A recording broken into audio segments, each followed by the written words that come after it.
The Democratic Attorney General Association has adopted a new litmus test requiring any candidates endorsed by the group to publicly state their support for abortion. Attorneys General are the front lines of the fight for reproductive freedom.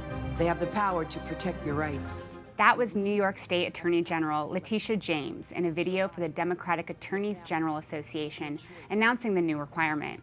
In a statement, the group said it will only provide financial support, digital tools, and other campaign assistance to candidates who publicly commit to safeguarding abortion. And joining us now from Washington is Texas Attorney General Ken Paxton. Thank you for being here. Hey, thanks for having me on. I appreciate it, Carolyn. What is your reaction to the Democratic Attorneys General Association's announcement?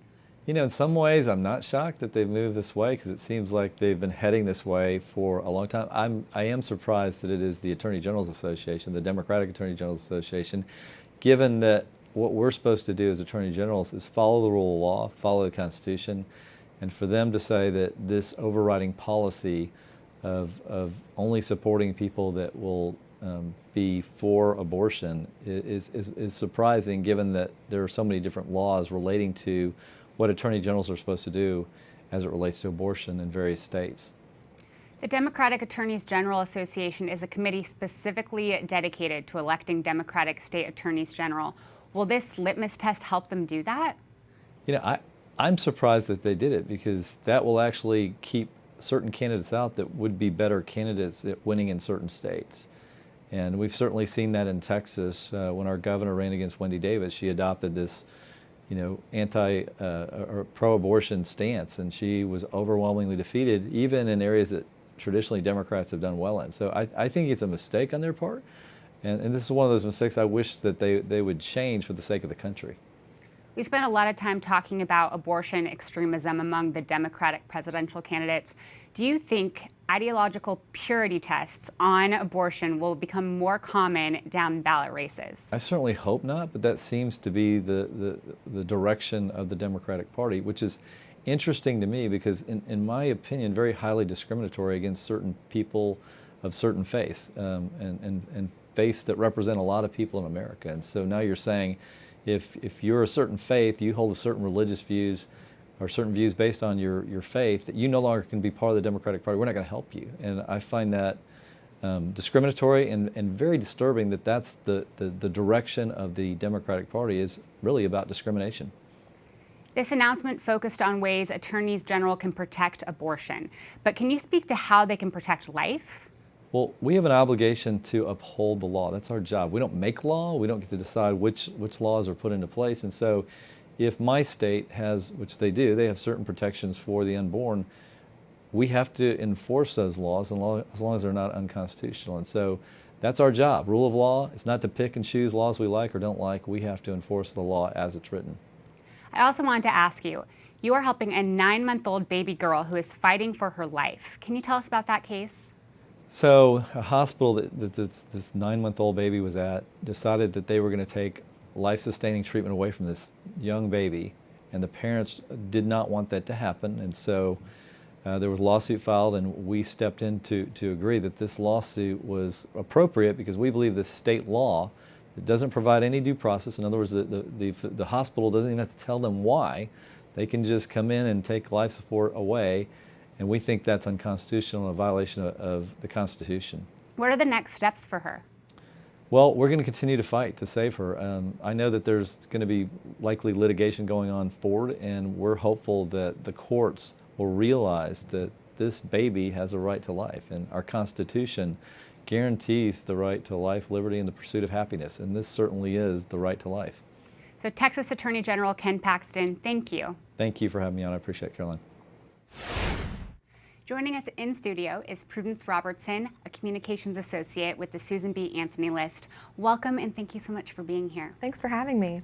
So can you speak to Attorney General Ken Paxton's pro-life leadership? Yes, Attorney General Ken Paxton is a great pro-life leader. Before he was Attorney General, he served in the state legislature, and he championed pro-life laws that included stopping late-term abortion, enforcing health and safety regulations for women, as well as informed consent laws. And he also led the charge in investigating Planned Parenthood, when they were harvesting and selling baby body parts in Texas, and that eventually revoked them from the Medicaid program in Texas. So we're so thankful to Attorney General Ken Paxton for his consistent and strong pro-life leadership. So on the show, there have been many conversations about the Democratic presidential candidates and their extremism on abortion. Do you think that the news on the attorneys general is going to show that this is infiltrating the rest of the party? Yes, I would say so. I mean, this litmus test really underscores the abortion extremism of the Democrats across the board. The Attorney General has one job, and that is to enforce the laws that have already been passed in the state legislature. So to say that every Democrat Attorney General needs to vocally support abortion is really just a far cry from the safe, legal, and rare rhetoric that we're used to hearing from the Democrats, and it really is a great issue. How do you think that this announcement will impact the Attorney General elections in swing states? Well, it certainly won't help the Democrats. I mean, the majority of American voters reject this abortion extremism that the Democrats are pushing, and that can be seen in Kentucky in the recent election with Attorney General Daniel Cameron, who ran on a pro-life platform. The Attorney General before him, he failed to enforce the pro-life laws that had already been passed in Kentucky, and he didn't stand for the pro-life views of Kentuckians. Daniel Cameron made that an issue in his run, and so did SBA list canvassers when we spoke to Kentucky voters at the door, and that resulted in Daniel Cameron winning by a landslide. And so it's clear to see that the Democrats don't feel welcome at the polls when they're greeted by this abortion extremist message. And that combined with the pro-life momentum that we're seeing in the states nationwide, I mean, 60 pro-life laws passed in 2019 alone. When you combine those two things, it's clear to see that the Democrats are putting themselves in a politically vulnerable position leading into 2020. So I also want to get your opinion, hear your thoughts on the recent advertising campaign of Planned Parenthood, the $1 million advertising campaign that they have to regain Title X funding. What can you tell us about that? Yes, so this really seems to me like a last-ditch effort by Planned Parenthood to pressure pro-life lawmakers who support President Trump's Protect Life rule. The rule disentangles taxpayers from the abortion industry, and it draws a bright line between abortion and family planning. And Planned Parenthood pulled out of this funding when the law was enacted. And that just goes to show that abortion really is a top priority for them. And this whole situation, this $1 million ad campaign, really also goes to show that Planned Parenthood has plenty of money to throw behind political battles, and that they never really needed taxpayer money to begin with. So really quick, can you tell our viewers why they lost Title X funding to begin with? Sure, absolutely. So they pulled out voluntarily when the Protect Life rule was enforced because they didn't want to stop providing abortions. And like I said, just this bright line between abortion and family planning is what the Protect Life rule enforces. And it was pushed by President Trump and his administration, and we're very thankful for that and for all of the pro-life wins that we have had in this administration. And Planned Parenthood just refuses to comply with anything that affirms life. So this also will target Martha McSally of Arizona, Cory Gardner of Colorado, and Thom Tillis of North Carolina. What can you tell us about them? Well, the common denominator with these three senators is that they're pro-life leaders that are running in competitive races in battleground states, and that is a major threat to Planned Parenthood.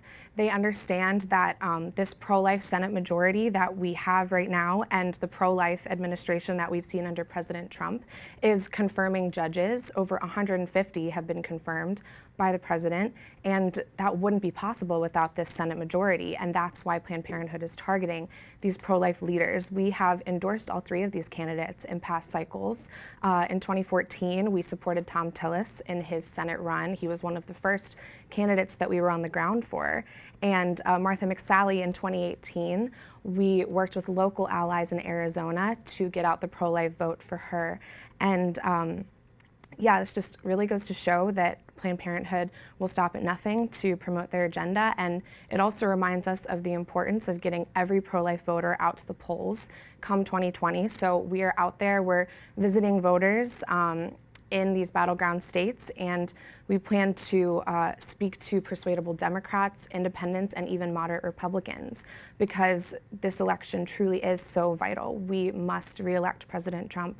We must re-elect this pro-life Senate majority so that we can respond to this pro-life momentum in the states with pro-life laws. Communications Associate of the Susan B. Anthony List, Prudence Robertson, thank you so much for joining us. Thanks, Caroline.